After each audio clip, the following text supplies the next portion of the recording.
na punong lungsod, palakpakan po natin Tagalang-galang Francisco Isko Moreno Dumagoso at ang ating butihing Vice Mayor Angela Lay Chi Atienza.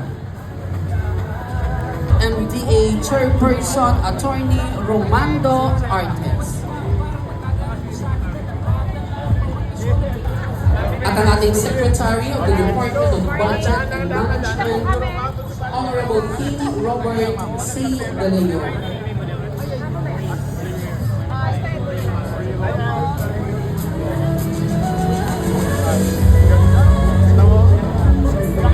Ceremony.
Tabi!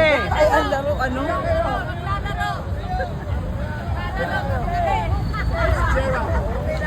Tita Flor pala sila.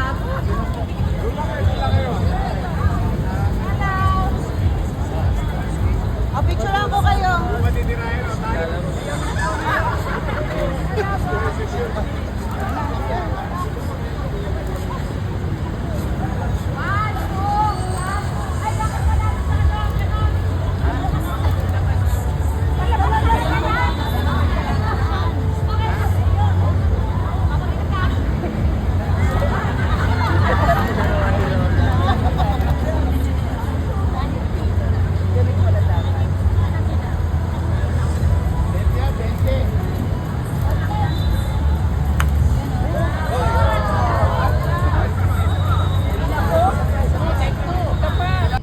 Sa aking mga minamahal, spoiled, special na love ko yan.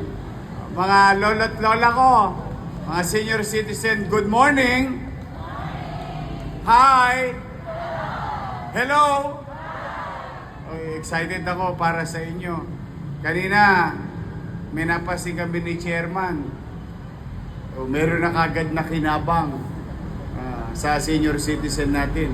May naglalakad doon na isa, ligtas, maayos, na siguro nag-exercise. No? So just imagine that this place can bring to the community. Sa ating mga barangay chairman, kagawad, secretary treasurer, XO, hi! Hello!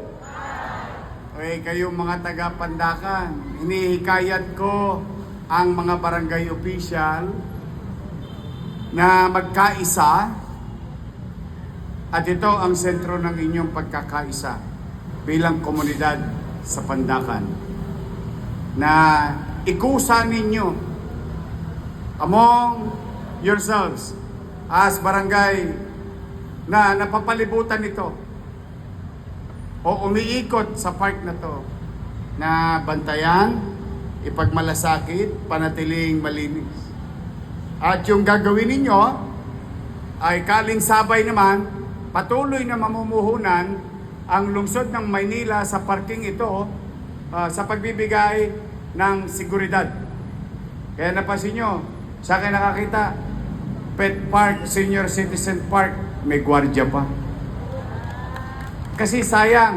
Bakit sayang? As you heard a few minutes ago, may binibigay silang pera sa mga lokal na pamahalaan. At bawat isang yun ay tumutugon sa partikular na menu.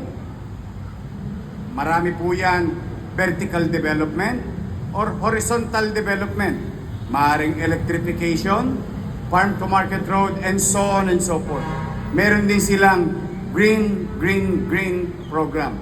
At ang Maynila ay isa sa nagtamasa ng programang ipinatutupad ni Pangulong Bongbong Marcos Jr. At yan, marami dyan, tinamaan natin. Huwag kayong mag-alala kahit wala tayong pera. Manghihimod ako na manghihimod na may wepax sa may wepax. Basta kapakinabangan nyo lang. I don't mind. Yun naman. Now, here we are in a green program. Nung nabigyan tayo, totoo rin yung sinabi ni Chairman Artes. Nung dumating yung tsape, tukod, awang-awa na ako sa Pandakan. Araw-araw na lang, para kayong may pabrika ng Natasha dito. Chinchansu. Lagi kami press powder.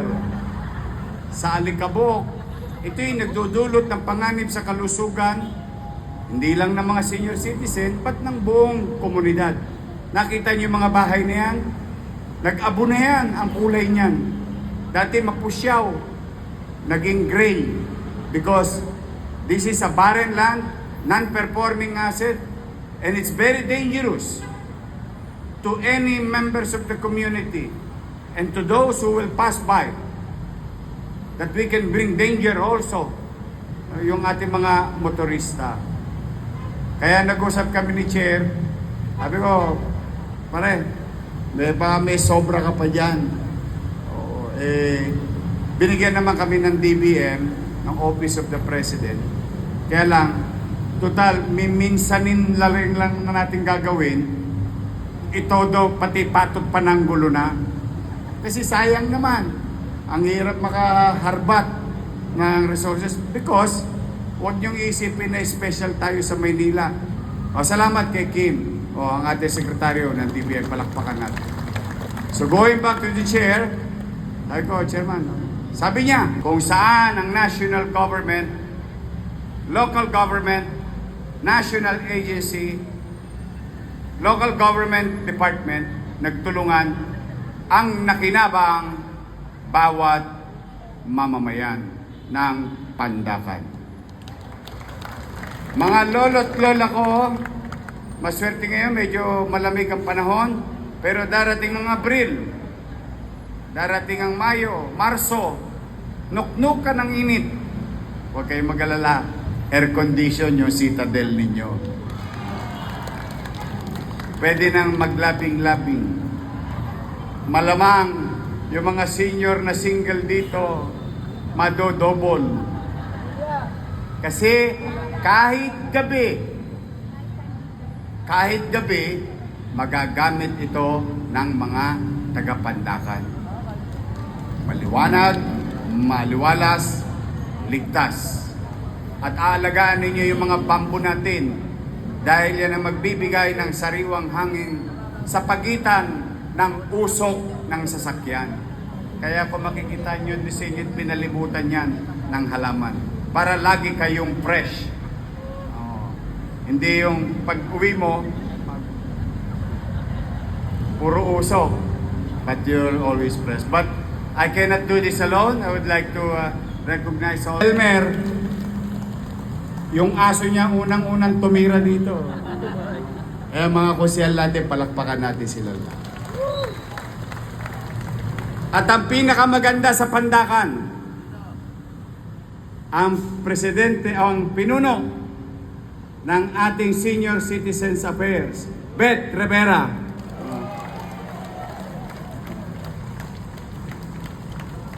Oh, masipag yan. Nako, sa totoo lang, I'm really proud of her. Naiduduktong niya yung gusto kong iparamdam sa aking mga minamahal na lolo't lola. Okay?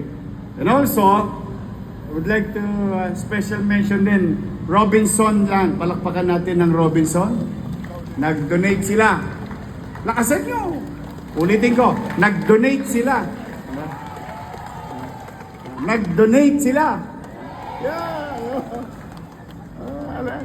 Alam mo, aambon mamaya. Gusto ko yung mga nagdo-donate na babasa. Para dumarami. I'm really happy that a lot of people, corporation and individual, is been helping the city of Manila. The same thing with President Bongbong Marcos. Despite of our political indifferences, politically speaking, nagkalabang kami, magkaiba kami ng partido, pag titingnan mo, politically different.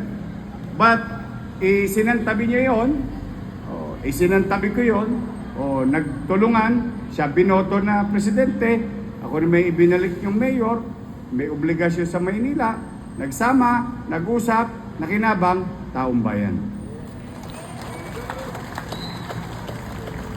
At masaya rin ako, for so long, nangadugyot, napabayaan na yung isa sa ating mga kinikilalang mabuting Pilipino.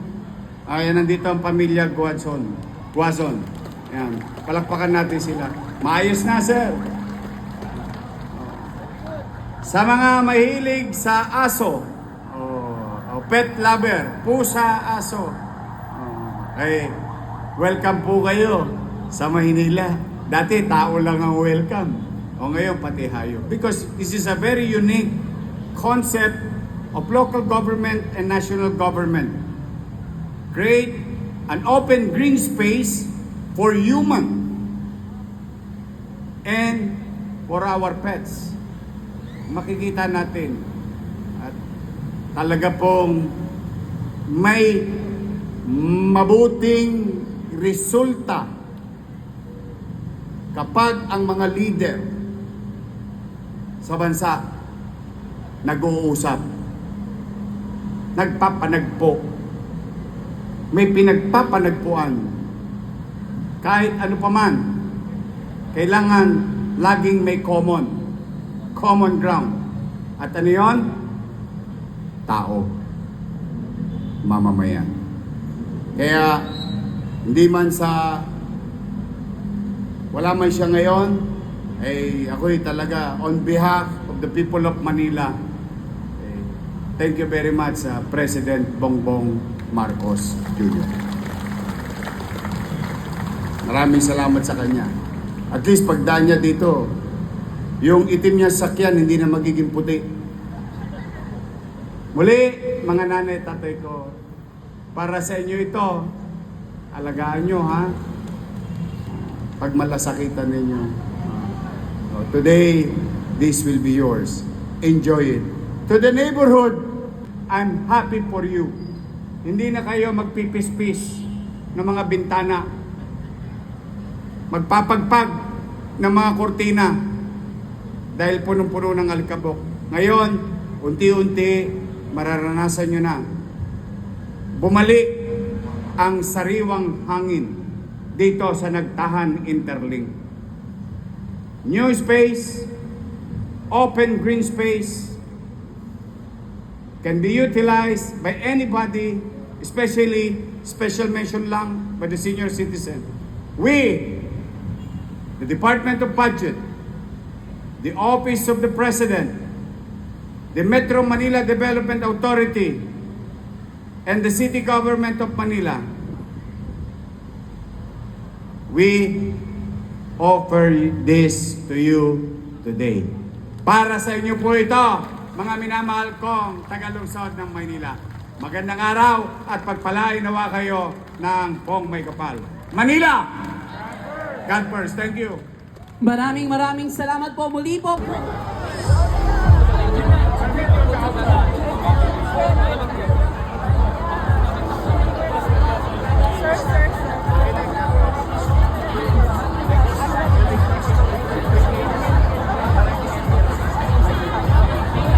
Ganyan po sa ating po mga department heads at Manila City Hall employees na kasama po natin ngayong umaga. Maraming salamat po sa inyo. Muli po ang ating pong Senior Citizens Rec Park and Pet Park ay binubuo po ng Senior Citizens Pavilion, M. Guazon Monument, Children's Playground, Fitness Area, Alfresco Space, Drop-Off Area, Pathway.